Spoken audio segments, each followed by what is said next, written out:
Hello, everyone, and welcome to another Bourbon Bytes Thursday night live stream. I hope you are having a wonderful Veterans Day.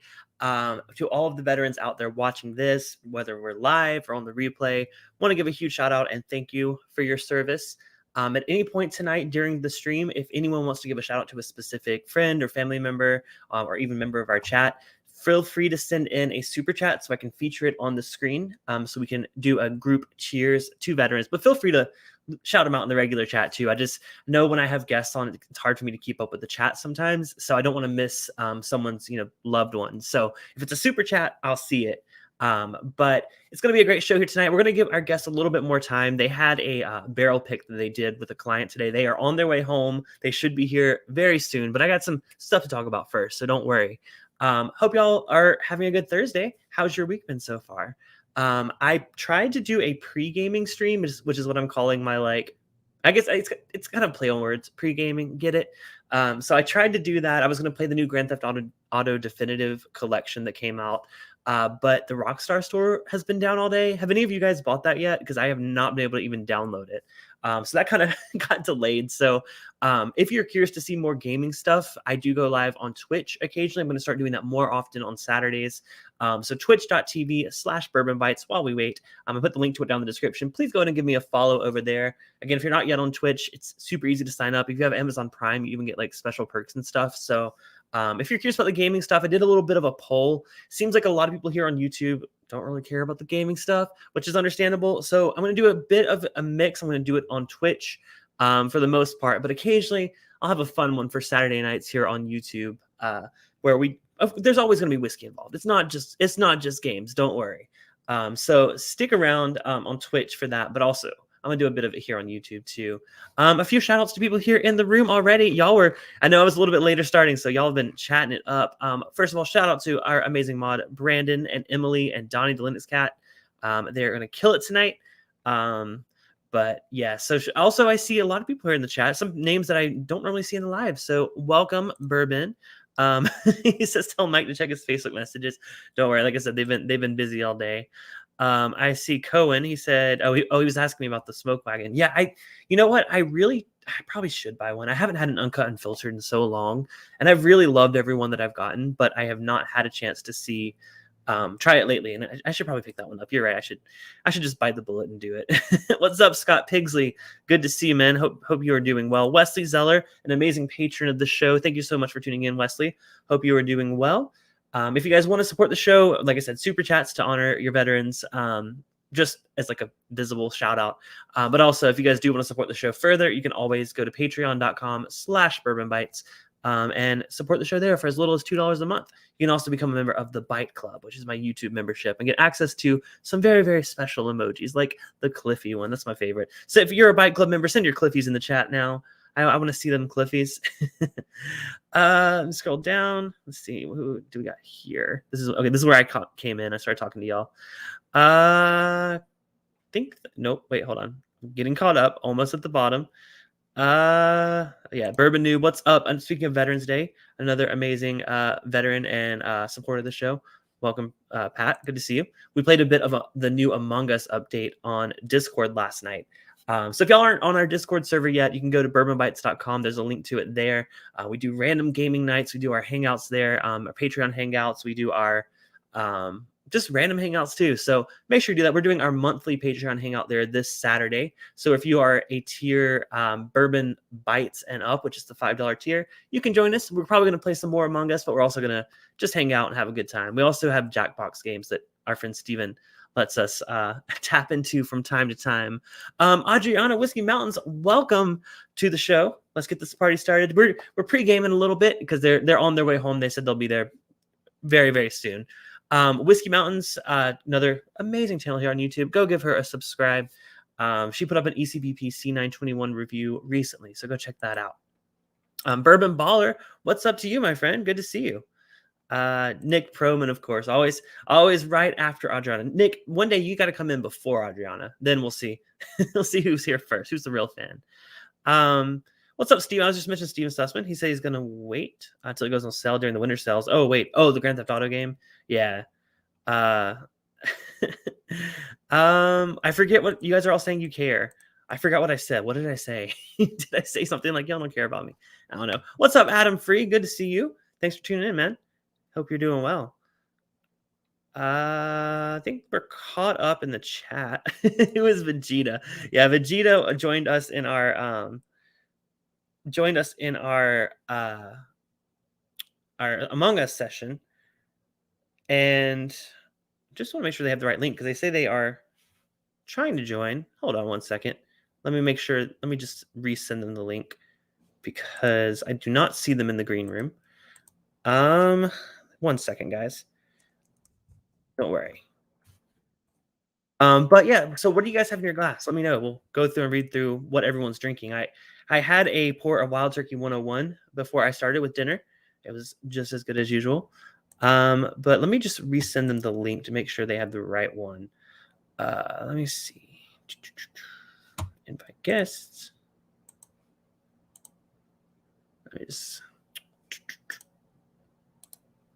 I don't know why that wouldn't work, but let me send them this link. Maybe it was the wrong link. That could have been my bad. I just sent them. If you guys are watching it, I just sent it to your email. So sorry about that. Whiskey winches. I don't know if it's supposed to be wrenches or is that just what y'all call each other. Either way, really cool. Yes, Emily is amazing. Emily was just talking to me about she got my flight that I sent her. She won a giveaway a while back ago of the Remus Repeal Reserve. And she's going to do a flight and she's going to maybe record her results. And I'm going to maybe include it on the podcast. Speaking of which, new podcast episode coming out tomorrow. If you've not yet followed me on your favorite podcast platform, just search for Bourbon Bytes Podcast. You'll find it. There's also a link to it down below. The links to all of the platforms. So make sure you follow me there. The new episode is going to be a lot of fun. We're talking about weird combinations. So we're talking about like Arby's vodka. Did y'all hear the news about Arby's vodka? We're going from that to Barrel Seagrass, which is what I'm reviewing on that stream. And also Netflix gaming. Like, what the heck is going on with that? So make sure to tune into that tomorrow morning. That's going live. I'm just making sure they got the link. Adam says, thought I had some Penelope left, but it is all gone. Oh, I'm so sorry. Yeah. I actually have not ever had any of their stuff. So I'm so excited. Actually, you know, that's a lie. I think, Adam, are you the one that sent me this rosé cask finish a while back? I think you were, because I've had this for a while, and I feel like you were the one that raved about Penelope back in the day. So we're going to get to that for sure tonight. Brandon in Delaware is sipping on some Penelope Toasted. Well, great. Yeah, we're going to get to that as well, Brandon. So hang on to some of that for when we get there. But okay, we got our first guest of the evening. Please welcome from Penelope Bourbon, Mike Paladini. Is that how you pronounce it? Yeah. Nailed it, Mike, man. thank you so much for coming on the show. Good to see you. Yeah, no, thank you for having me. And apologies we're a little behind. I rushed home. I'm about to text Danny because we were both left at the same time, and excited to be here. Oh, no worries. Hey, trust me, I had a lot of news to get all the way anyway, so it actually worked out perfect timing. So did the link that I sent you originally, was it the wrong link? Yeah. Okay, I'm so sorry about that. I sent out a bunch of those at the same time. I may have went to an older stream, so I was all excited. You and Danny like both. 10:15. I'm like, okay, I think I'm not too late, but no worries. We're excited to be here, and thank you for having us on, man. It's awesome. Of course. So I don't have anything in my glass. I'm gonna go ahead and get something in my glass. Why don't you tell us a little bit about yourself and starting up Penelope Bourbon? Man, well, it's funny because Danny, my partner, and I, he should be on momentarily. We just finished up a barrel pick at our facility literally 45 minutes ago. And we were drinking a lot of high proof. Oh, so man. So it's going to be weird going back to the lower proof. We were doing some light whiskey, and which was about 135 proof. But so Penelope, she's still awake upstairs. She's my 3-year-old. And that's the namesake. That's how I started the company. And my wife and I were just trying to have kids for a really long time. Mm-hmm. And, I don't know, the pressures of having children and all that stuff. When we finally found out we were having a girl, we always knew if we were having a girl, we'd name her Penelope. Mm. And when we did find out, it was, I've never been in the whiskey business before. I just loved bourbon growing up. Danny, my partner, was my next door neighbor growing up. And I just said, Penelope bourbon, had a nice ring to it. It was about 24 hours after we found out. So my wife was like a little upset that I thought of a whiskey brand soon after we found out we were having a child. But yeah, that was pretty much the inception of it. And a lot of what we've been doing, even up till now, has been being scrappy, cold calling, just trying to figure out what we're, what our story is, because we're kind of writing our story as we go, because we don't have a long one. So you said the name, you definitely knew that you wanted to name your daughter Penelope. What's the significance of the name to you? Why did you pick the name? I Two personal questions from the Kardashians. Okay. Maybe, I don't know. Sometimes if you ask me in the right mood, maybe it's about Greek mythology. Penelope was a very big name in Greek mythology. Or if you're into the Kardashians, their daughter's name was Penelope. But I don't know, it's just for us, is a beautiful name, and we call her P, so she's P. And yeah, I mean, that was it. But from a whiskey perspective, what was interesting was, whiskey's very masculine. I don't think we're trying to target towards females or males. I think we're just trying to be somewhat gendering, kind of neutral, really. It's more about, look, we are just two normal people that had started a company, and we're just trying to put out good whiskey. And that's really what it's all about. That's awesome. So were you much of a whiskey drinker before starting up the brand, or was it just kind of like a aha moment? No. I loved, like, I've never really, I'm not a wine drinker. I'm not a beer drinker. But I just love bourbon. I mean, that's what I've always loved for at least for the last 10 years. And, and I think when you really embark on a new venture, it's like, you're going to be living and breathing this. Like tonight, a great example. I literally just got back like 30 seconds ago, parked my car. My wife's upstairs. I have a newborn, Henry. They're upstairs. Finally, he's in his crib, and kissed her, came down, jumped on the StreamYard, so the wrong StreamYard. That was totally my fault. Sorry. Stop it. Did you text Danny to let him know that, like, I'm not going to be on that link? No, but let me do that. Yeah, just in case he's still hanging out there. He might be. Danny's probably sitting in front of his computer asleep. No, but it's so cool. Everyone in the chat, let us know what you're drinking. I know a few people had some Penelope. I saw someone had the Toasted. We're going to get to that in a bit. Yeah. And I think, Adam, I asked you a question earlier if you were the one that sent me the rosé cask. I don't know if I saw your answer. So, that was me. Very cool. So Adam, he's a patron of the show. He actually introduced me to the brand. Oh, awesome. Thank you, Adam. Yeah, so he sent me that sample, and I was like, I gotta learn more. So I followed you guys, and then I saw you had the new Toasted series. I'm like, I gotta reach out because this is pretty freaking cool. Yeah. You reached out. This is a while in the making too. Yeah, this is months ago. I think, I had a little busy lineup. Basically, October I had guests booked like every single week, which is crazy. I'm finally getting to like some like more original stuff too, but I love having guests on. It's so cool, and these guys love it. I don't know if you can see it. We didn't have a chance to chat beforehand. Can you see the chat over to your left side or your side of the screen? You don't have to read it. Don't worry. If there's a question, I will feature it. Sweet. Yep, I just got it up. Comments. Okay, so I just want to make sure, because sometimes people will see only the private chat and they're like, no one said anything. Like, oh no, they're talking.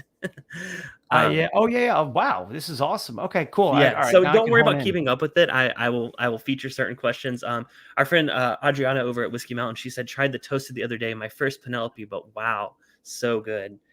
So now my first question is, when you've tried the Toasted, what on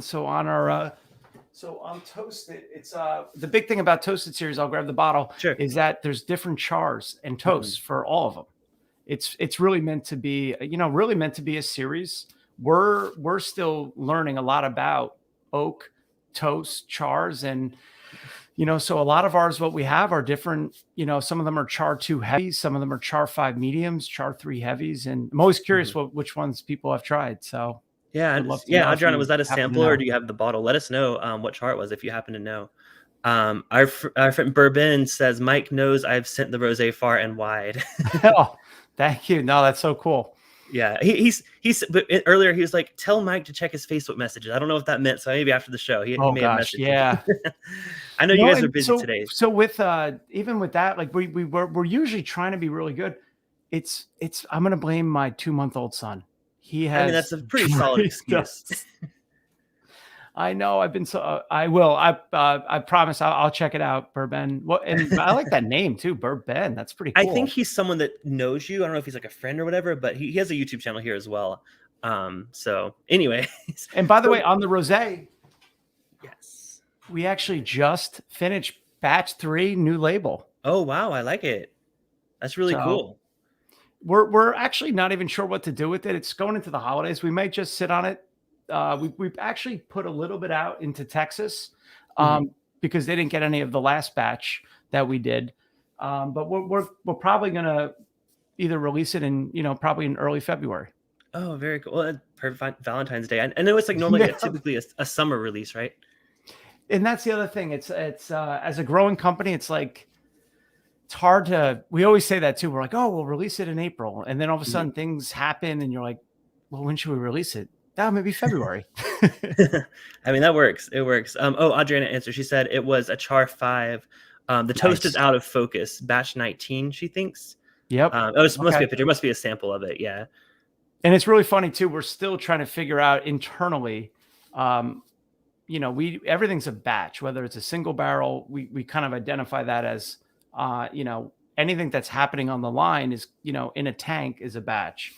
So it's the batch IDs may change, just make more sense to not just consumers, but also even to us internally. But right now we just go chronologically when it's on the bottling line.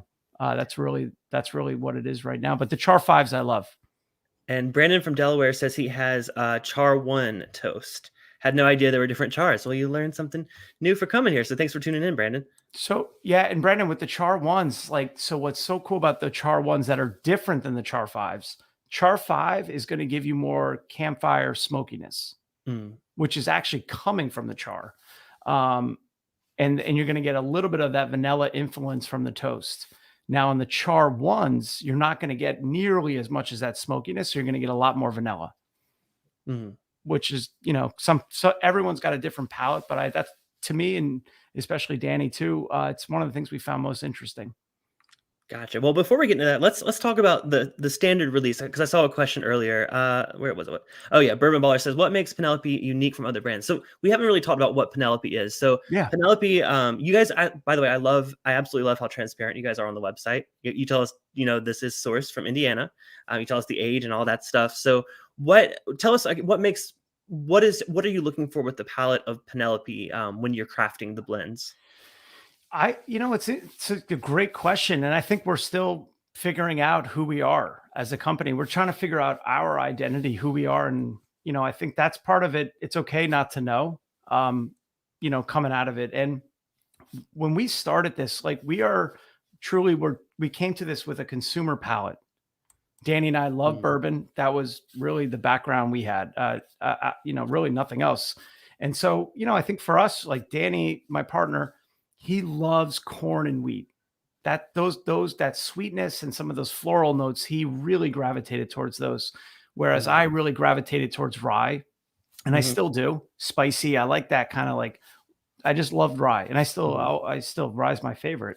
And so as we're sitting there and creating a blend with MGP, I don't know, we just started putting them together, right? I mean, it was as simple as that. Why don't we just put some corn and put some rye and put some wheat in it? And by default, which is super unorthodox, I guess, there's malted barley in all 3 of those bourbon mash bills from MGP, which then you have a 4-grain. And for us, I think what separates us maybe is that we're very hyper focused on that 4-grain. So when we first created, our kind of quote unquote signature mash bill, which is a blend of 3 different bourbons, we've never deviated from that with any product. Gotcha. Ever. So we have an entry level bourbon, our standard 4-grain, which is a 40% ABV, 80 proof. Then we have a cask strength version of it. Then we did, a rosé cask finish. So it's our blend finished in Grenache rosé wine casks. Then how did that? I'll save that question until we get into that one, because I want to know the story behind how did you guys decide that? But we'll get to that. Let's try the standard stuff first. So like you said, mash bill, you have it on the website. It's 75% corn, 15% wheat, 7% rye, and 3% malted barley. And that's after you take into account all of those 3 mash bills, correct? Yes, exactly. And the mash bill may change, like, as a great example, like with Toasted, because we do those in-house at our facility in New Jersey. Hmm. Um, like there's times where we get a wheat, like when we get barrels in, the wheat just maybe stands out, right? Hmm. So at times there might be times where that wheat mash bill might be 20%, right? And the Gotcha. corn comes down to 70. And so there is some fluctuation. I think on our 4 grain and barrel strength, it's generally right in that wheelhouse. Hmm. But on some of the toasted stuff, it varies. Gotcha. Okay. Brandon says new whiskey glass, I think. Yeah, well, that's thanks to Penelope because they sent me this awesome. I don't. Hey, What do you call this type of glass? so this is a Kenzie glass. Kinsey glass. Okay. I love these glasses. And today I found out that we're actually out of them Oh at our no. facility. So then I thought it was really simple. We haven't had any, fortunately, knock on wood, any glass issues from the supply Oh chain, yeah. but I went to go order more Kenzie glasses Hmm. and they told me it'd be about 4 months. Oh wow. That's crazy. I know one of the other YouTube channels here. I think Trev the Bourbon Wrench. He uses them, so I feel like he's probably struggling with that because he gets his engraved as well. So, Oh yeah, no, but I've I never love used these one, so I'm glasses. excited to try this first whiskey out of it. Hmm.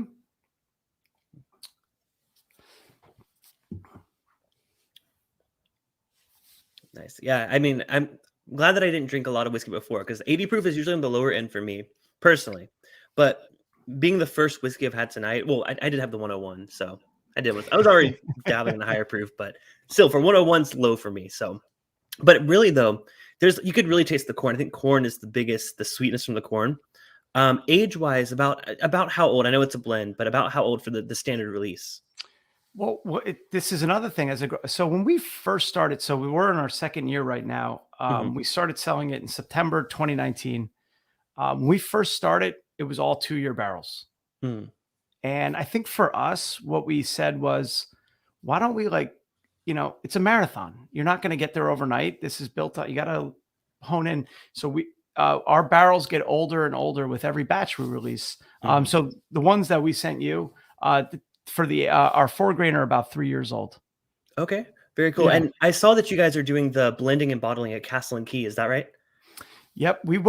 So since the beginning, Castle and Key has been a great partner of ours. We actually did, up till just in August when we did our last runs, we actually migrated a lot of it to Bardstown Bourbon Company. Okay. So it's an evolving process as a kind of new company. You're trying to be agile. Sure. So our barrel strength and our 4 grain 80 proof are done at Bardstown now. Okay. And our Toasted Series and Private Select are done in-house in our facility in New Jersey. Very cool. Okay. Yeah, I was gonna say because Castle and Key, honestly, I toured their distillery when I was in Kentucky back in It's 2019, and awesome.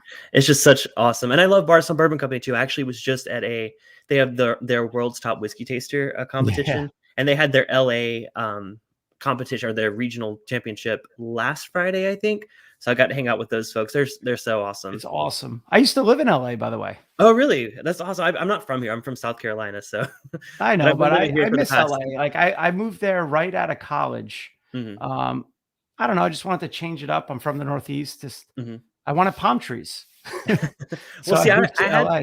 I had palm trees in South Carolina, but I also wanted to change it up. So I was like, I've lived on the East Coast my whole life. I wanted to try out the West Coast, and I'm loving it so far. I do miss the East Coast, and I miss being able to travel up to like New York and stuff for like quick trips. But yeah, I mean, I love it out here, but I also Yeah. miss the East as well. When I saw, even with the times too, when we were talking about it, it was like I knew like it was total West Coast, and yeah, I miss it out there. Hopefully I'll get out there soon. Yeah, that's always tough because a lot of the brands I do streams with are all like Kentucky based. So it's like I told them the time of my stream, they're like, "What time?" Like I'm in bed. I'm like, I'm sorry. I don't get off work till like 5:30. I gotta get home. I can't do Yeah, much no, earlier, no, I know. but no, it ends up working out well. So, but very cool. I do like this one. I think to me, it's I don't think this whiskey's targeted towards me, not because it's targeted towards females. That's not the point I'm making. The point I'm making is it's more of an entry level, like a good one to get you into whiskey. Exactly. And for us, that was our first product.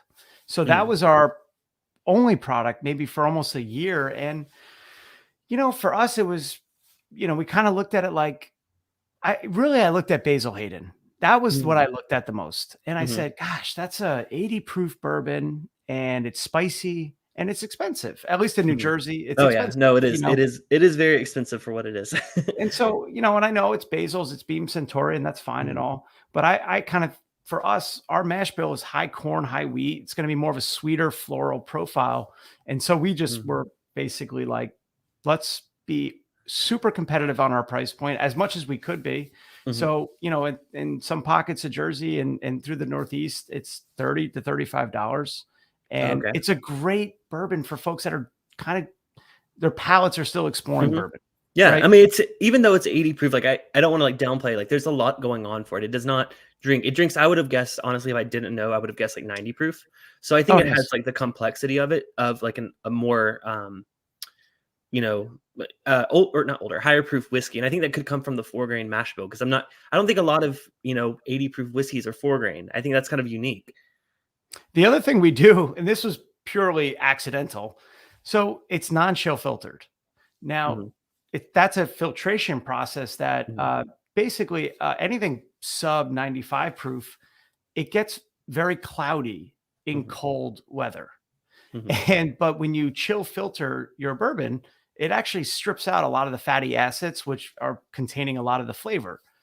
And so one of the things we did, and this was early on, and I'll fully transparent, we didn't even know. We were like, kind of like, I looked at the price of chill filtering. I'm like, I can't afford that. That's crazy. Oh, really? To this day, the chill filtration, actually, we've had a lot of folks being like, I think you should chill filter it, make it look super clear on a shelf.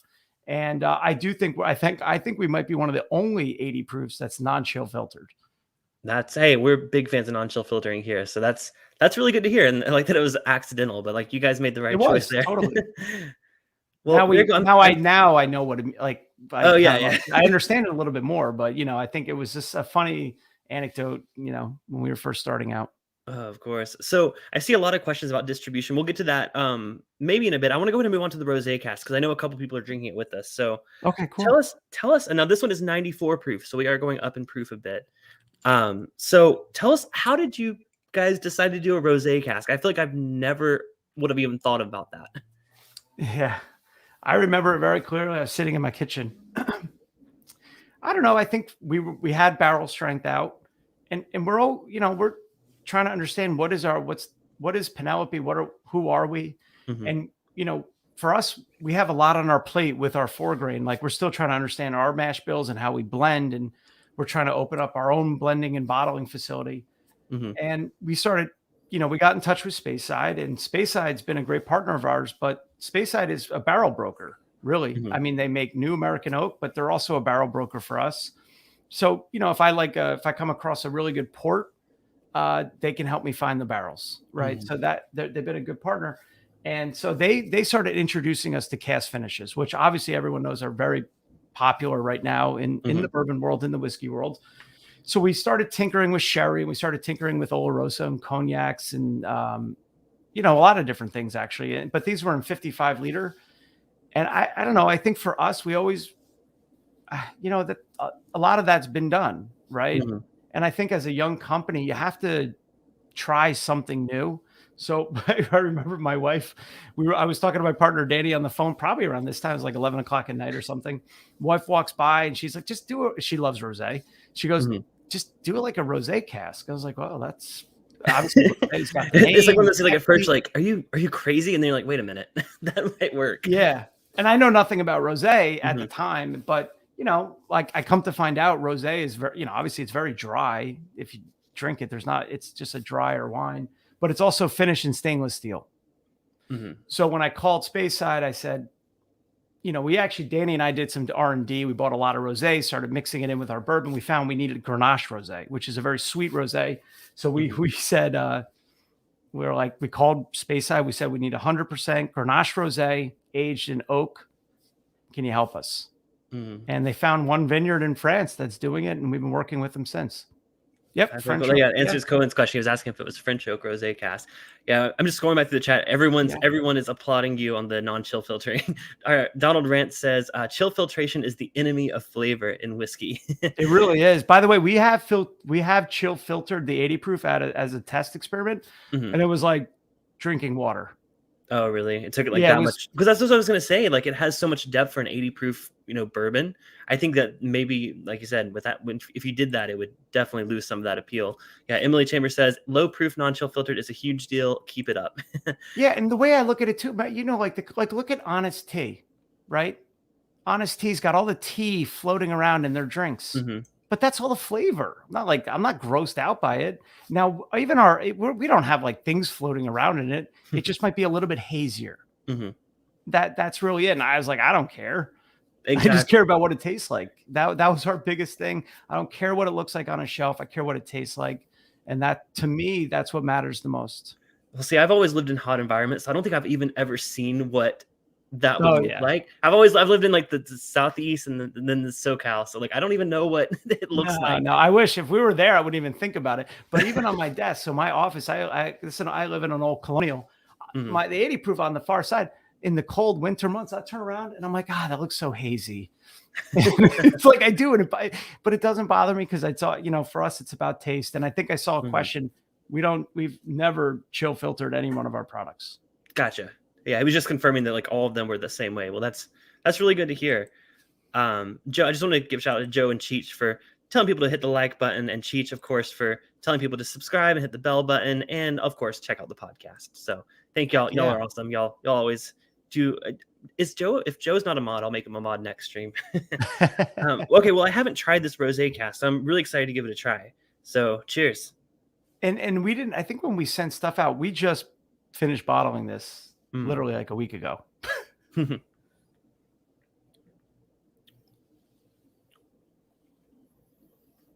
So I'm because I just had the first one. It's kind of nice to be able to like compare it directly with that one. This one has a bit, I guess, to me, it's appearing more tart. It has like a bit of like a tartness to it, and I assume that's coming from the rosé cask. What flavors do you guys look for with those casks to bring out and influence the bourbon with? So if even with the rose, the Grenache is a very unique one. It's not going to be sherry. You're not going to get a lot. It's going to be much more subtle. Mm-hmm. You're going to get, to me, you get a little bit of strawberry, subtle strawberry. You're going to get a little bit of almost like dry. It's very dry.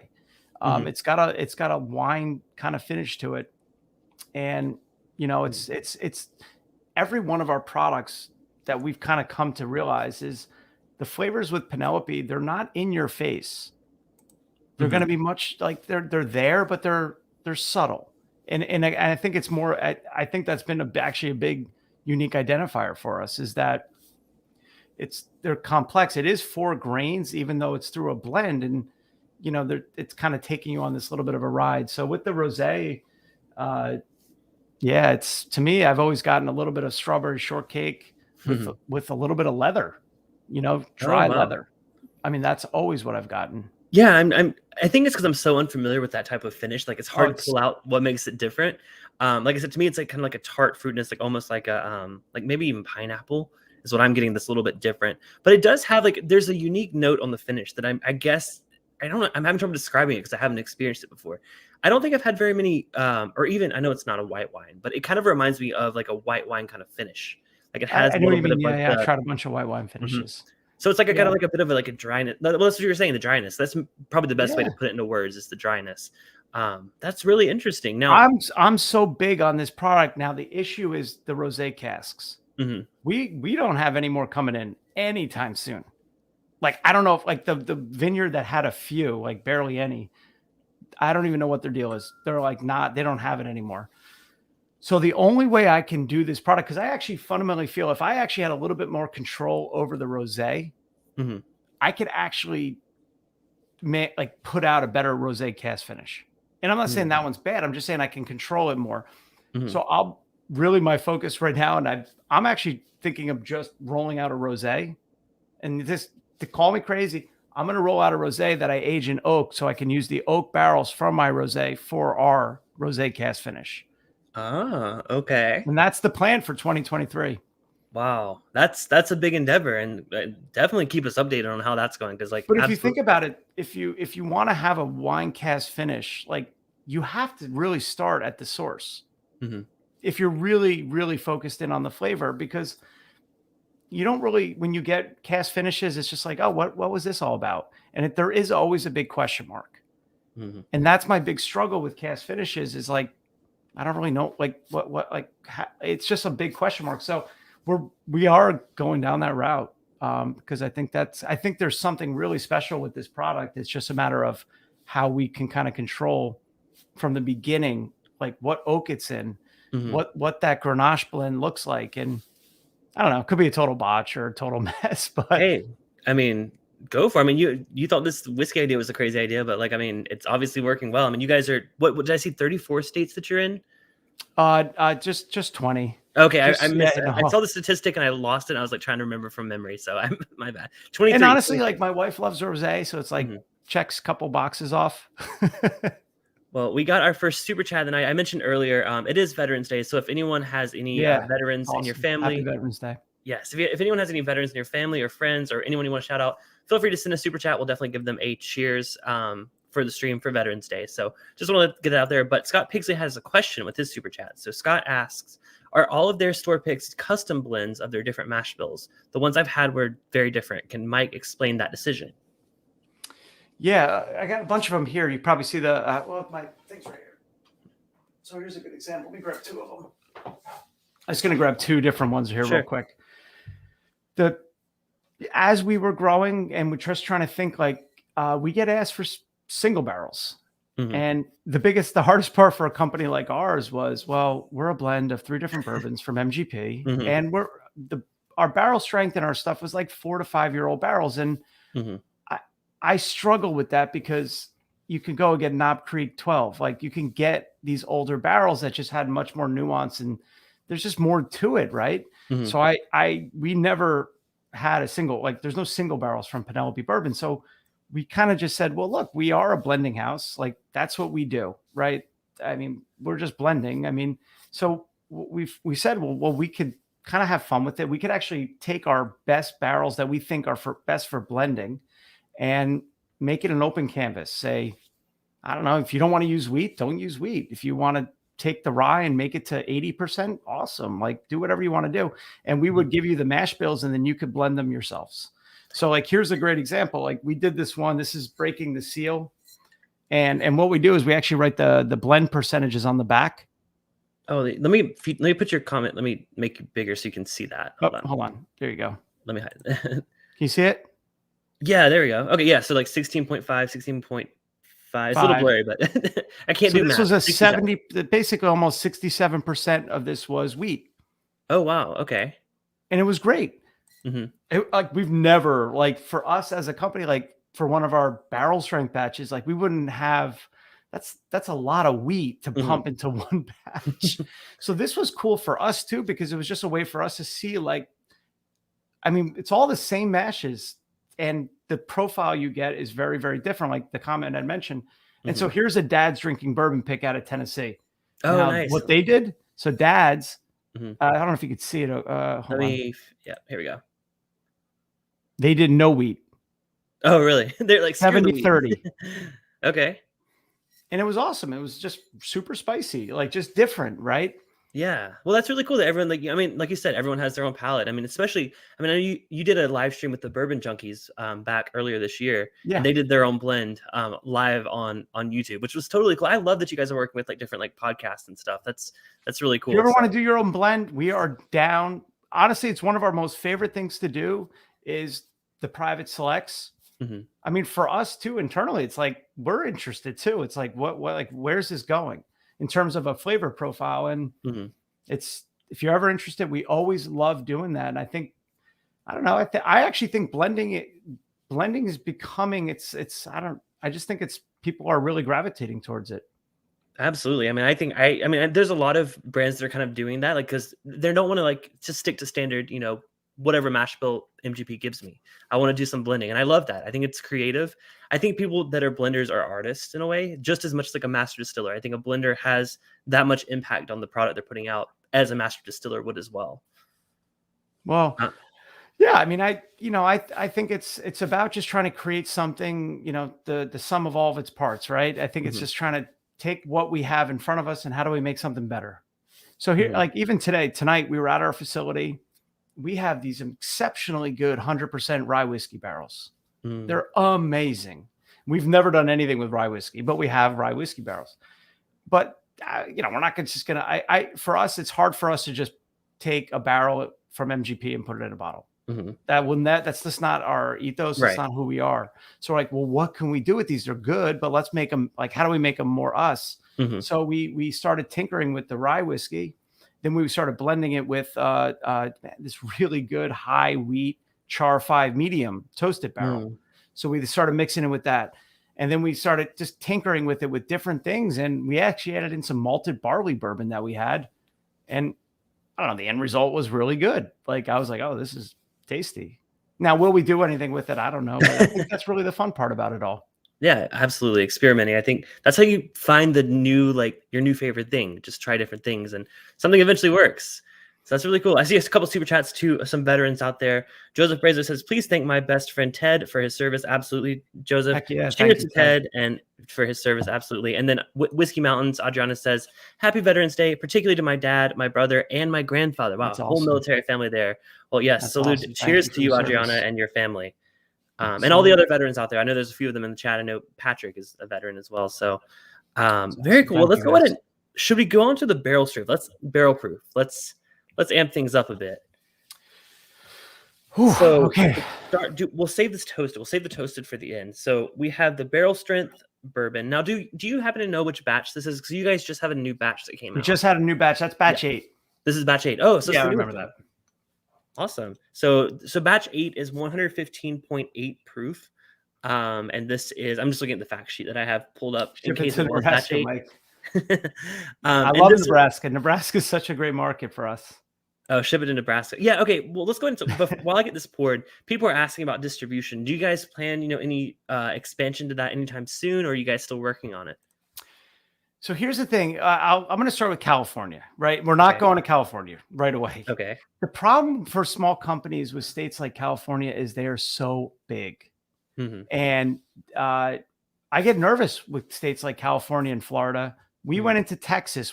It's basically California, Texas, and Florida are these states that can they eat you alive in terms of it, like, because there's chains and there's obviously a lot of people, but California is obviously a big state, and yeah, we're predominantly on the East Coast, which is more independence. So there's no chains allowed on the East Coast for the most part. It's just a lot of independent stores. And then kind of you cross over the Mississippi and get into the West Coast. It's a lot more chains. Like there's grocery store chains that can, I feel like in California, you could buy liquor anywhere. Pretty much anywhere. Yeah. I, every time I pick up my prescription from CVS, I always check out the liquor section. Yeah. Like that. I remember when I got into this cause I have Target and Walgreens and CVS here, and people are like, oh, are you in CVS?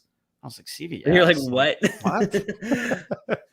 Yeah, no, it's crazy. And it makes it more difficult for us. Cause like, I'm always out, like I'm going to random grocery stores and be like, let's see what they got. Like if you're someone that likes to like hunt, like I don't necessarily consider myself like a bourbon hunter. I don't go around looking for, some people go out and make a hobby of like, buying bottles and doing what they do with them and maybe flipping them. I don't know. People do that. I don't do that. But so a lot of people, will just drive around all the grocery stores in an area and just spend their day doing that. I mean, I don't like being in grocery stores. I order my groceries in advance and I do pickup.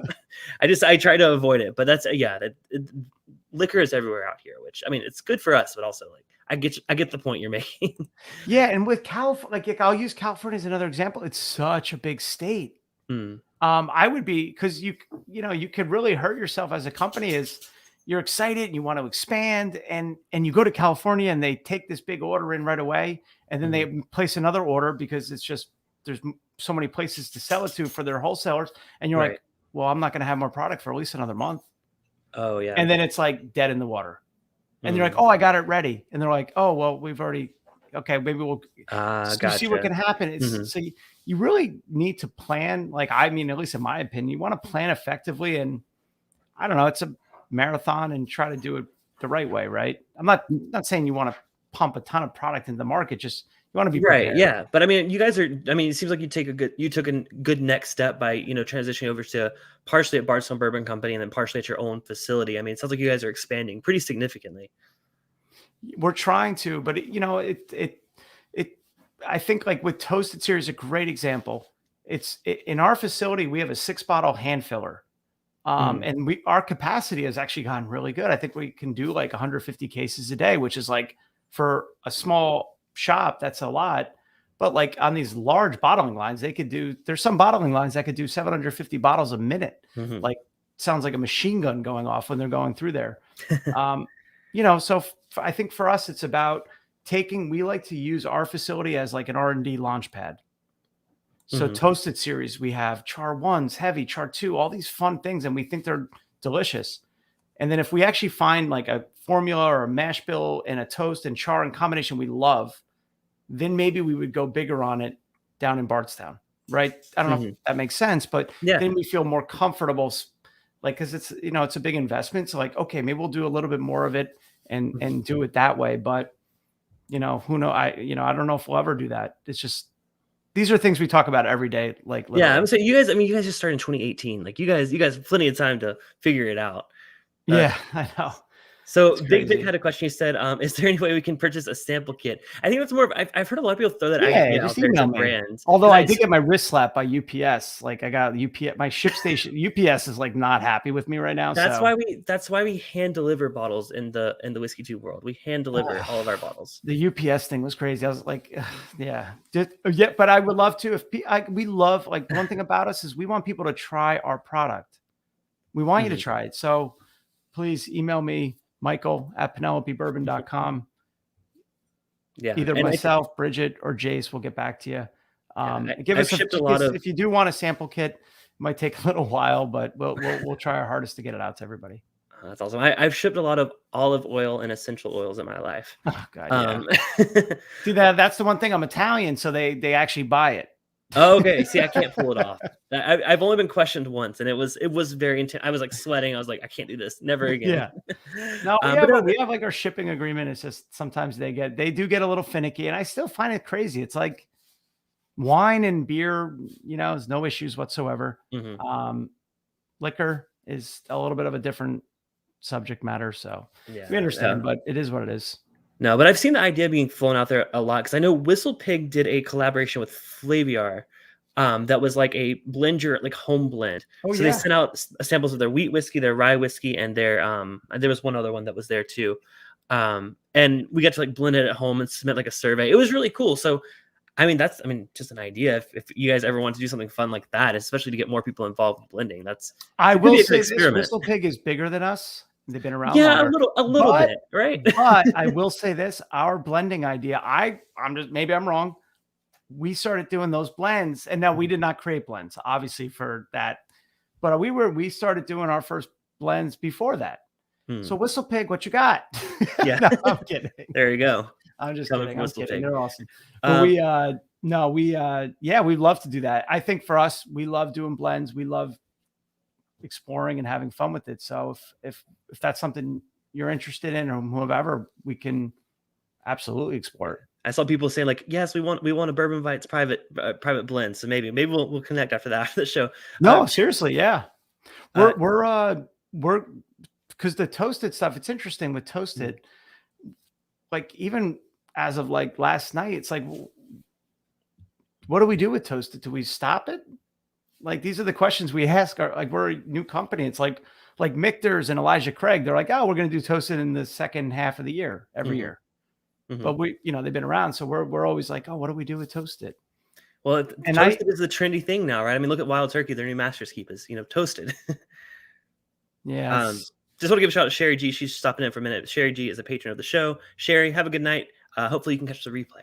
So just want to acknowledge her there real quick. But so I'm drinking the barrel strip because we're talking a lot about the toasted. I want to get to it. So I'm going to the barrel proof non-toasted right now just to get it. And wow, talk about amping it up. We said 115.8 proof. Oh, yeah. That one has so much character to it. I think it definitely doesn't drink. To me, it doesn't drink. I don't know the age, but it doesn't drink as, I wouldn't say young, but seems like it has more age to it, is a better way to say that. Well, absolutely. No, it's not like much older. The barrel strength's about a year, the barrels are about a year and a half older. So that we kind of, all of our products have their own barrels assigned to them.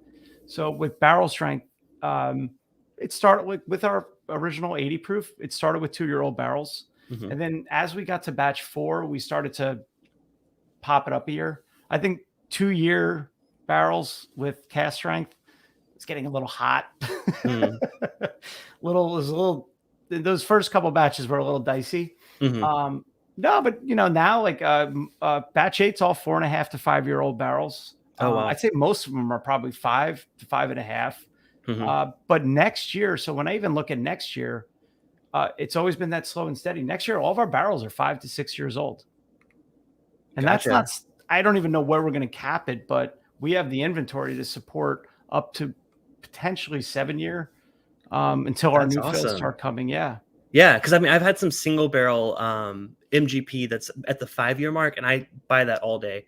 There's Old Scout does like an independent, like store picks out here in Southern California. 100%. And there's every time a store gets one, I always get it. Cause I'm like 5 and 6 year MGP to me is like price and affordability and availability. It's just the sweet spot for me. So I actually, with barrel strength, I emulated a lot on Old Scout.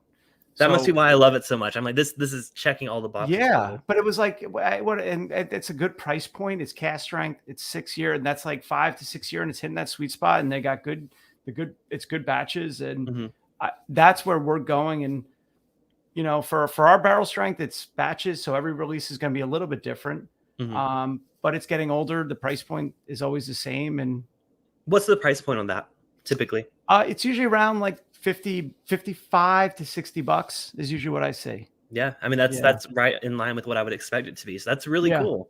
Brandon brings up a good point. He said, how could we, if Penelope isn't distributing in California, how could we get your pick? Yeah, that's a good point, Brandon. Maybe we could table this discussion.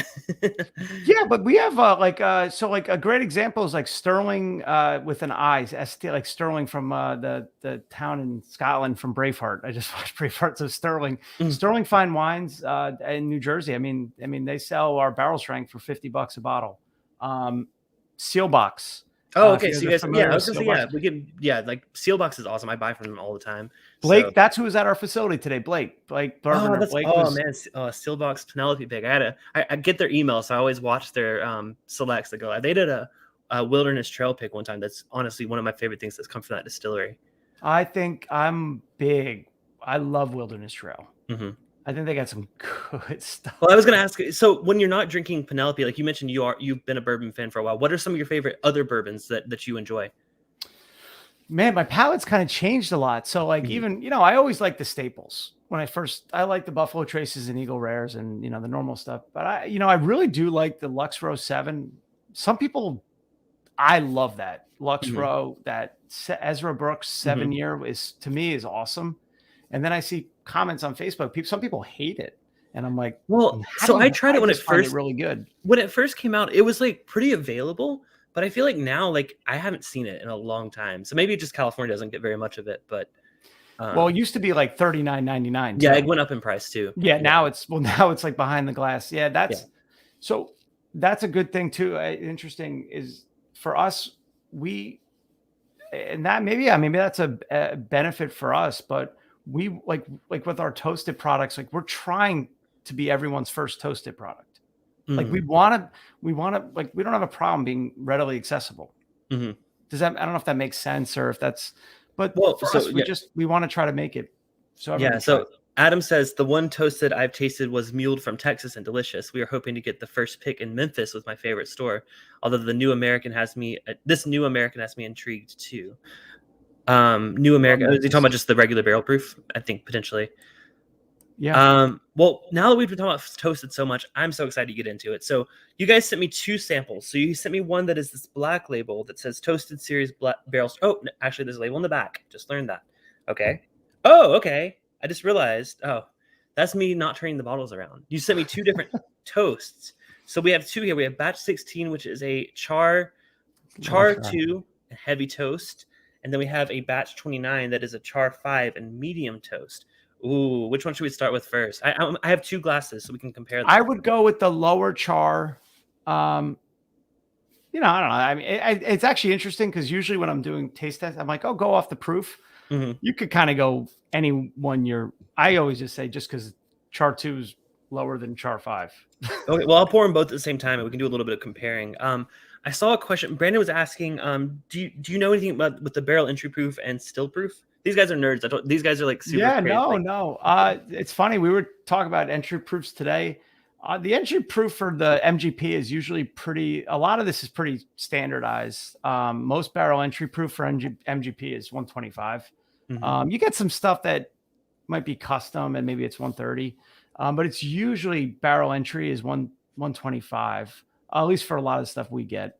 Gotcha. The still proof. Now, what's funny, we have these. So we have some light whiskey. Light whiskey is actually for the ones we have is 99% corn, and still proof is 189.5. Wow. And that barrel entry is 145. Yeah. That's usually the stuff but usually our traditional mashes, still proof is like 160, barrel entry 125, right around there. I mean, some variation, but generally right in that wheelhouse. Gotcha. And great segue, because this Saturday I'm actually going live for a special Saturday stream with my friend Brandon, who actually asked that question, and we are drinking 3 different Obtainium light whiskeys. Let's connect. I got to send you some of this then. Okay, yeah. You gotta try some of these. So these are they're 2018s from Seagram's. So these are the Seagram's, Indiana, not even before MGP. And they're delicious. They taste like milk chocolate. Dude, yes, I would love to try this. So I've only tried one of these so far. So I have 3 different ages of the Obtainium. 2 of them are hazmat, so 2 of them are over the 140 proof. But I have a 13-year, 14-year, and 15-year. So we're going to do a bit of a flight and figure out which one's our favorite. So I'm excited for that. Well, wait, so this is on Saturday? This Saturday, yes. I was trying to calculate the cost to overnight you a sample. Oh, no. Like, don't worry about it. I'm not trying to like one up Dan. There's nothing to do with that. I was just like, hey, you can add another one to the mix. Hey, no worries. I'll send it to you and you can just try it. I'll say I have full bottles of the Obtainium, so I can like revisit it anyme. So, but I would absolutely love to try it. Let me ask you a question about light whiskey, and I don't mean to derail. No, let's go for it. I am, it's funny. I always ask because we're always thinking like, all right, what's like next? Like what's next in terms of what people are interested in? And I'll be honest, like to me, I'm even my palate is gravitating towards light whiskey. And we're not sitting on a lot. Like I have like 30 barrels of light whiskey, and that's for a product we have coming out in the spring. We don't have any more of it, but I have seen so much chatter. I think Obtainium, there was a Bull Run, or is it a Bull Run, right?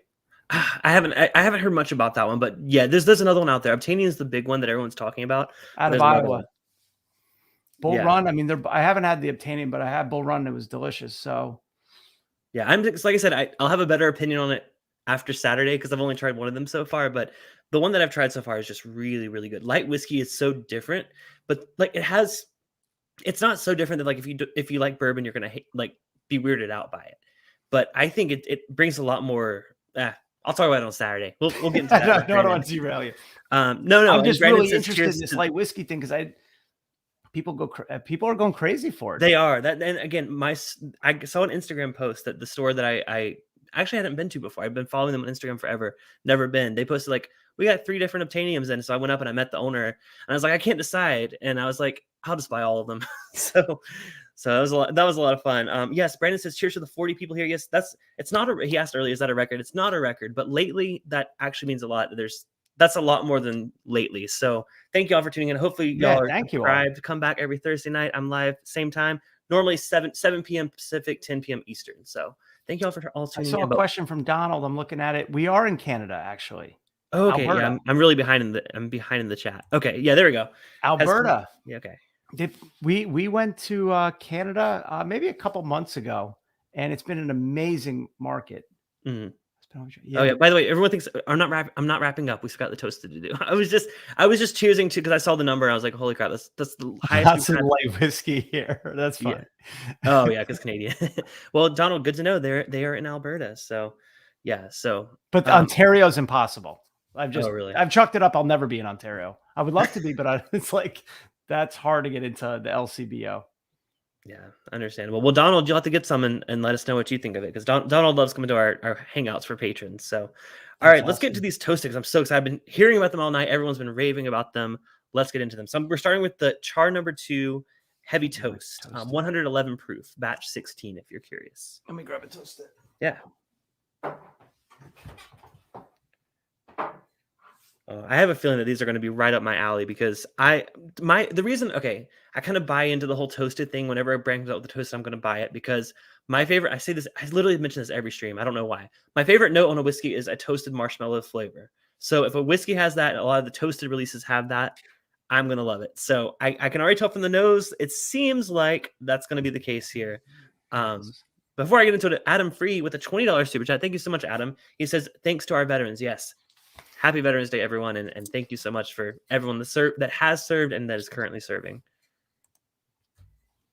Oh man, the nose on this is really good. So in terms of the numbers, so just to make sure we're clear, 2 is the lower char, less of a char. Yes. Okay. And then that's like a dumb question, but like really what's interesting. So the char is obviously when the barrel's like on fire. Right. So what's interesting about the toast is when they toast it. So this is like a combination, but the toast is like when it's almost like putting like a Bunsen burner, like a hot flame right to the wood, and it's not lighting on fire, but it's getting it ridiculously hot.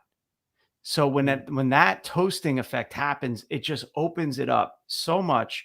And the toast is actually, it's like a kind of a contradictory word. Toast is where you're getting a lot of the vanilla. All the vanillins are coming out from really deep inside the wood. And then the char is giving just this added effect, more of like a smoky kind of campfire profile from almost like lighting the wood on fire. I was gonna say I kind of snuck ahead and smelled the char 5, and oh yeah, that's super it's completely different. And for us, and that's probably it's so funny. We started out we go, let's just call it a series. Sure, we'll change it in like a month once we figure out which one we like the best. To this day, we just order all of them because they're just so different. And to me, I've never found like there's times I just want vanilla, and I'm like, okay, that's what I'm into right now. And sometimes I want some smoke. Wow. So I just tried the char 2, which is the lower char, and the heavy toast. And this, when I was talking about that vanilla or the marshmallow note, this has that. And I think it's the heavy toast always gets me. And man, that just like you said, it's a lower char, so it's not gonna have too much of the knock your socks off campfire. It's not the campfire. It's a lot more sweet, a lot more vanilla, and like I said, a little bit of the marshmallow too. And the proof is, I mean, it's benefiting it a lot. I think being at higher, I say that because we were talking about Basil Hayden earlier. I just had the Basil Hayden toast for the first time. I just had that tonight for the first time too. What were your I don't know if you want to share your thoughts. Well, no, you go first. Oh, well, whatever. I did. Okay. I didn't hate it. I just had the same opinion I had about it for all the Basil Hayden products. I'm like, but you could get Knob Creek store picks for, like basically a little bit more. I don't know. So I think, and it's expensive too. Well, not, it's like what, $50? Yeah. $60 a bottle or something like that. Yeah. I paid $45 for my toast, but I saw that it's already going on sale because people aren't selling a lot of it. But yeah. What did you think about it? So, I mean, right after Blake was at our facility, we took him to a quick dinner before his flight. And the restaurant we had the Basil Hayden toast tonight. I thought the nose was awesome. Oh no, it did. I was very excited. I was like, whoa! But I already kind of like had a biased opinion because I've already heard so much feedback about it. Same. And I was the same way. I've heard so many people like crap on it, so I kind of was like, but I was rooting for it. I was like, it's gonna be good. It's gonna be good. Yeah. No, man, I'm with you. And then the palate it was fine. Whatever. It fell flat. I think it was very mediocre, I would say. But like you said earlier on, though, Basil Hayden isn't targeted towards people, that are, I guess, further along in their bourbon journey. However, they are trying to trick us with this toast because we're all going to seek it out because we see toast on the label. Yeah, they're just riding that, going for it. Maybe, and I always thought about this too because I look at them too. That this toast is a regular SKU for them. This isn't going away, at least.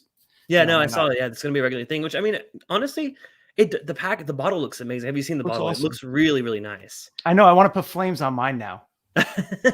I'm gonna one up Beam, and I'm gonna do like flame. I'm gonna do real flames. Remember, like what's it? The Hunger Games. Hunger Games, the dress. I'm actually gonna have real fire on my bottles. What do you guys think? I'm gonna go real fire. Oh god, I couldn't imagine the cost on that. You think there's a glass shortage? What about fire? If you spin our bottle real fast, it lights on fire. Don't get. Hey, there's a lot of taters in the community. They will buy that shit up. Well, okay. So pricing wise for this toasted series, how much are these typically going for? About $65. That's what we priced it for, 65. So a little bit above the barrel strength, but honestly, I mean, I think $5 more. So we always did barrel strength. Let's just call it 60, 65. That's how we did it. Well, I will say for $15 more than I paid for Basil Hayden toast, this absolutely buy this instead. But I was you're talking about packaging a little bit earlier. That's what caught my eye. So you guys made an Instagram post. By the way, they have different. You guys use different colors for the different toast levels on the bottles. Well, we did that. Actually, that was a retailer in the Northeast, Wegmans, a Okay. grocery store. I love Wegmans. We actually don't do many barrel picks because we're still like, that's a hard thing for us to do. It's just like a lot of logistics, but Wegmans, you know what they did? What the start of COVID, March 2020, I wasn't in Wegmans in New Jersey. We still were just starting this whole craziness.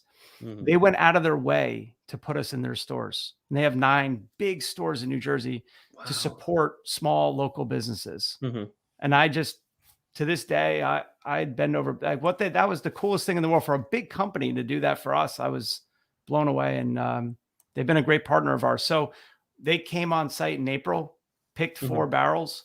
All 4 of them were different chars and toasts, and they finished for about 4 or 5 months. We bottled them in April or in August. And each one of them had a different color and just kind of went from there. Gotcha. So yeah, I saw that and I thought I guess I didn't make the connection that it was a store pick, but that's incredible that they are, such a massive change, but supporting small businesses. So Yeah, no, like that's really cool. Cause like, you don't know the start of all this. We were like, we didn't even know if I was going to be in business in 2 months. Right. And they were like, we'll do whatever we can. And I thought that was really cool. That's awesome. Well, I want to go ahead and try the char number 5 medium toast. This won't have as much of the toasted notes that I'm used to. However, I did say on the nose, this is very campfirey, which again, I'm not opposed to. I do like that. I just sometimes dabble in scotch. These guys know that. I love scotch. I love scotch. What region of of like Scotland? I like one of my favorite scotch is Talisker. I love Talisker. I mean, that's what I've always loved scotch. Scotch is actually my first favorite whiskey. And I'm real big into Irish whiskey. I love Redbreast. Oh man, sounds like you and I, we need to like get together, like have a whiskey night. Cause I love that Redbreast. What is it? The Redbreast 12. I can't get enough of it. Yeah. It's delicious. Redbreast is they're probably my favorite Irish whiskey I've had. Teeling is doing some awesome stuff with Irish as well. They're just their small batch is like $26, but it's become my bar staple for like mixed Irish drinks. I use Teeling small batch all the time. But yeah, no, I love my scotch too. You mentioned Talisker. When I was on my last international trip, I bought Talisker Dark Storm, I think it's called. Never had it. But it's a travel exclusive. But it's basically just like a duty-free shop. Yeah, and it's so good. I'm trying to build up enough Taliskers to do a stream for Talisker because I only own 2 of their products so far. But all right, yeah, I'm a Talisker duty-free product. I didn't even know people do that. That's pretty cool. Yeah. So tomorrow I'm going to be calling duty free. Be like, hey, I live right by Newark Airport. No, actually, how do I get duty free? And it's not just a Scotch thing. A lot of American brands. I mean, Jack Daniel's has a bottled in bond that was a travel exclusive for the longest time. Really? And then you guys in the chat probably know more than me. So let us know in the chat some of your favorite travel exclusive bottles, because I know there's tons of them out there. Maker's Mark. I think they had I think the 101 started. That may be a distillery exclusive. I get those confused a little bit, but. We got a super chat here. Bourbon says, huge cheers to the vets in the community, like Independent Joe, who has been amazing with modding tonight. He may not even be a mod yet, but he's going to be a mod after this stream. Whiskey Mountains, Bourbon Wrench, and so many more. Mike, see you on Saturday at Neats. I guess. Oh, shit. That's right. I told you, I think he's someone that knows you. Yeah, I'm going out there. Hell yeah, man. Bantam. I'll be out there. It starts at 1:00. I'm excited about it. Well, yeah, Ben, tell him you can. My wife is thrilled about it too, by the way. I was like, oh, by the way, I'm going to be gone for like 6 hours on Saturday. Do you mind? Oh yeah. Chad Watson says, love Penelope Toasted. Well, I picked it up to drink it and then I set it right back down. So let me try the Char 5 medium toast. Cheers. Let me pour mine down.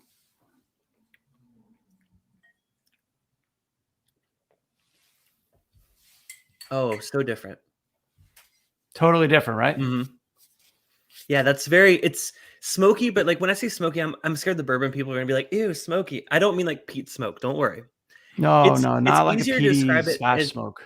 Yeah, I was gonna say it's easier to describe it as ashy, but that also sounds like negative connotations. I don't mean. But I know where you're going with that because I know you. Yeah. Yeah, it's darker. It's less of the sweet vanilla, more of the. I mean, but it has there's something on the finish that I'm really digging. I haven't really gotten. I don't think I haven't had very many, char. I mean, most char was level 3, the most popular char level. No, char. I'll be honest with you. Well, we're hearing char 5 by far. Oh, really? Oh, interesting. We get the requests all the time. Oh, sorry. I meant other brands, like most people they're doing barrels. Well, actually, I can't. I think a lot of folks actually just do toasted barrels. Gotcha. No Okay. char. I think Old Forester does a low char, heavy toast. You can tell I'm not in the industry, so I'll get my words. No, and I actually, but this is what I hear. So char 5 in toast is like kind of contradictory, because if you do a big char, it kind of like burns off the toast. Oh, gotcha. So wait, okay. Dumb question from someone not in the industry: does toast come before char, or does char come before toast? Toast, then char. Toast, then char. So you toast it, and then all of a sudden you char the shit out of it. The toast is gone. Which, gotcha. By the way, so maybe this is a very Jersey thing of us, because we're like just doing like the char 5 mediums to us by far away are the most popular, but they're not. No one does them because they're kind of contradictory, right? You toast and then the char just burns it away. So what's the point? But I found that the feedback we get is that that's the best favorite. So go figure. Yeah, Chad Watson says that smokiness. I can't see his emojis, but I imagine those are good emojis. It doesn't show me on. I just got 2 rectangles. Yeah, same here. I saw a comment. Bourbon Before Bacon says, having a rough night and wanted to drink with friends as the fireplace was dying down. Seriously appreciate it. 10-year Army vet. Well, Bourbon Before Bacon. That's amazing. Thank you. First of all, thank you for your service, and thank you for spending the evening with us. And I'm sorry that you're having a rough day, but hopefully you have some bourbon to help make it a little bit better, and maybe some bacon too. But thank you for tuning into us. Down by the fireplace too. Hopefully, I have a better night, and thank you again for your service. That's awesome. Yeah, absolutely. And he made a comment earlier. He's on your team. I saw the comment earlier. He said, Penelope is better than Whistle Pig. So you got a fan in the house too. Well, cheers to you, Bourbon Before Bacon. So of these two, I think if I were to do a pick of the toasted, I would still lean on the heavy toast. To me, that brings out a certain characteristic that I do really enjoy. You're getting the vanilla, you're getting the vanilla. Yeah, that's right up my alley. Like I like a sweeter bourbon. That's just usually what I go for. And I do love a lot. It's a toss up because I do love some really older like Knob Creek store picks. They're like the 13, 14-year picks, maybe 15, some of them. I do love a lot of rich oak, but I feel like Knob Creek or Beam in general has like a nutty sweetness that I think transcends the oakiness. Yep. But I think if I still were to pick, I would gravitate towards the sweeter whiskeys. So the first one, batch 16, is definitely like up my alley. And I remember that batch 16, that was actually a higher rye blend too. What's interesting, I mean, and this is part of the fun that we're still figuring it out, but like we've done some high rye blends in the lower char, higher toast, but then we've also done higher wheat. So there's been some ones that we've done, and I'm not comparing ourselves to Weller. I just want to paraphrase that. Sure. We've done like a really high wheat blend, put it into a char 5 medium. I mean, it sits there 45, 60 days. And you do start to get similarities to that full proof Weller, like, cause that's you're getting some of the vanillin, but not a lot, but you're getting some so it's been kind of cool to see. I'm not saying it's comparing it to it. I love Weller, but it's similarities in that regard because of that higher wheat. So I'm going back and forth between the two, and I still stick with my initial statement. They are so different. I think different. Yeah, like if you're used to like a smokier kind of whiskey, maybe you're more of a Scotch person. That higher char medium toast is like great. I saw where was it? Oh, Chad says char 5 heavy toast equals perfection. So it sounds like he's had. Oh yeah, we did one of those too. We've had a few char 5 heavies. And those were really good too. I think we've only done 3 or 4 char 5 heavies. One of them was for Bourbon Thieves. That was actually that was a really good barrel too. That one was delicious. What's interesting with the toasted barrels, we work with Speyside 90% of the time on those barrels. But we did just get a fresh wave maybe a week ago of Kelvin barrels. So now nice. Kelvin, the Coopers, they only go up to char 4. So they don't even have char 5 options. I mean, you can get char 5, but you got like custom order and buy a ton of them. So we just kind of like char 4 heavy. So we're kind of curious. We filled those last week. I haven't even sampled them yet, but probably the next 2 or 3 weeks I'll pull a sample. Very good. I think so. Is it? I might be getting confused. I think Chicken Cock also just they do use Barcelona Bourbon Company. I think they use Kelvin for their barrels. Yeah. So I've had them on the show before. So they people that use Kelvin barrels get really passionate about those barrels. They say they're just some of the best out there. But I mean, I haven't had much from Speyside. I probably have, but not knowing that I have. See, and it's interesting. Like I'm like, I love. I mean, I don't know much. I mean, look, we have some Kelvin barrels from MGP that were used from the beginning, right? So they're the oak that they were used from the start, and they're absolutely amazing. It's funny when I get a 5-year Kelvin barrel from MGP, it looks like it's like 190 years old. This thing is so beat up at 5 years. Wow. Now, Speyside, what they do is they laser cut their staves, so they're like that's like tight, right? And so they're gonna look, they're not gonna look as beat up and worn. So they're just gonna be very, very different. I don't know. I don't know. I think they're all great, to be honest with you. Yeah. I'm cutting you. I missed earlier when I asked what were the travel exclusives. Scott Pixie says Makers 101 was duty free. So I was right about that. Yeah. So that started out as a duty free. This is like a whole new sales channel. This is so cool. I'm calling duty free tomorrow. You totally should. I'm gonna call 1-800 duty free. Be like, I've got bourbon. Who do I talk to? Brandon says Blanton Straight from the Barrel and Gold used to be travel exclusives. Well, now they're just international. Rare Breed Barrel Proof. Oh, I didn't realize Rare Breed started that way. And Wild Turkey 13. Yes, Wild Turkey 13. I actually got from a friend that is a friend of a flight attendant. So she would go to Japan, hit up their duty free shops, and bring back all the Wild Turkey 13 year. Why do you think Brandon's like? That's interesting. Like, it's why, maybe it's a marketing guy, get international exposure. Like what do you think it is? These guys probably have better thought. Like I don't have too much experience with it, but it's definitely marketing, getting in new markets that aren't typically bourbon drinkers. I think a lot of the time. And if it's like, oh, it's an exclusive, you might want to pick it up. I don't know. That's my thoughts on it. But I mean, these guys again, these are a great resource, so they will let you know. Yeah, that's actually crazy. Scary Peeper says, cheers, Clifton. Mike is a cool dude and doing awesome things at Penelope. I've really enjoyed their barrel proof. Cheers to you both. Oh, thanks, man. Cheers to you. Thank you. Well, so wait, did I miss something? Everyone's saying Tybee. Oh, never mind. That's Tyler. Okay. That's Tyler. What's up, Tyler? Good to see you. I was like, what? Did I miss something? Well, very good. I'm sorry that Danny wasn't able to make it. Hopefully. Well, Danny's got 2 twins. Okay. And the only reason why he didn't, I'm sure he might be in the doghouse. Something might be going on because Danny's not known to do this. Okay. I haven't even looked at my phone. I'm sure something's going on there. No, but I mean, yeah. I mean, again, totally cool. And I appreciate you guys being flexible. I'm totally flexible to start a bit later and stuff. Like that's no big deal at all. So, man, no, thank you. No, and I appreciate that. The question. Okay, before we wrap up, 2 questions. One I've been wanting to ask. So you said early on, you said you are a rye guy. Is there any way in the future Penelope will ever release a rye whiskey? Yeah, hell yeah. Okay. I got some good. Yeah, 100%. That's good to hear. Because you said you had like the 100% rye that you guys have barrels of.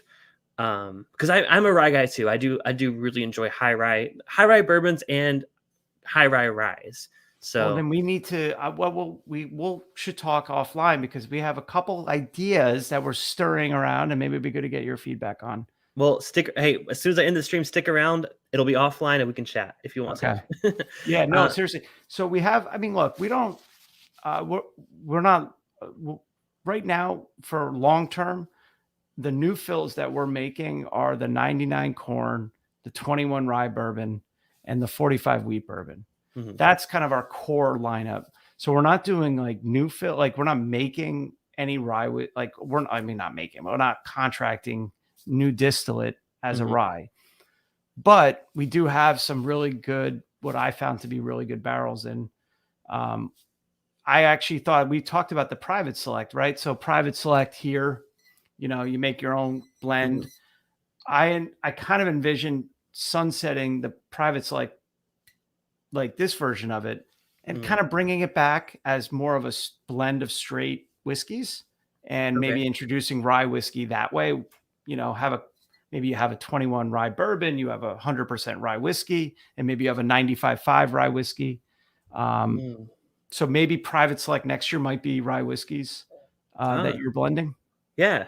I don't know. It gets complicated with the labels. We're seriously it's like, thinking through this right now. yeah, because you got to get complicated with the labels because the percentage of rye is like less than 51% or more than 51%. You're like, I got to label it as a rye whiskey now. I know, and that's the hardest part. You have to be Mhm. very, yeah. You Yeah, wanna but make sure. I mean, it's a great idea, and yeah, definitely. I know we're running a little long. Daniel H in the chat said, "How long ago did this start?" We started an hour and 20 minutes ago, so we're wrapping it up now. Thank you for tuning in. If you missed it, catch the replay. Thank you, man. Yeah, and thank you so much for coming on. And just want to mention there was an answer to our question that I asked earlier about travel exclusives. Brandon says usually it's a trial run for distilleries too. If they don't have a lot of stock, they send it overseas. That's a good point. Interesting. And Donald says, if you are a Talisker fan, you need to find a bottle of Talisker Dark Storm. Well, if we swap samples, I will send you a sample of that one, and then I can try the light whiskey that you guys are working on. But the problem with that name, when I see that name, I think dark and stormy. Oh no, it's like I'm thinking like just a more cocktail. smoky Talisker. I think it's got more of the smoky characteristics. I love Talisker. Oh, but it's so good. Yeah. Well, everyone, thank you all so much for tuning in. Thank you for sticking around. I know we ran a little long tonight, but this was so much fun. Mike, you and Danny are welcome back. If you guys do that rosé that you were talking about earlier, or if you guys do anything new, please come back on the channel. I would absolutely love to have you. Thank you. These guys are obviously fans of you guys. So thank you all. Awesome. Well, cheers. Mike, stick around. As soon as I end this, let's chat a little bit about the rye. But everyone else, I will see you on Saturday for the Obtainium stream. And then if you're a patron, I will join you shortly on Discord, which is you can find at bourbonbytes.com. So cheers, y'all. Have a great evening, and I will see you on Saturday. Cheers. Have a good night.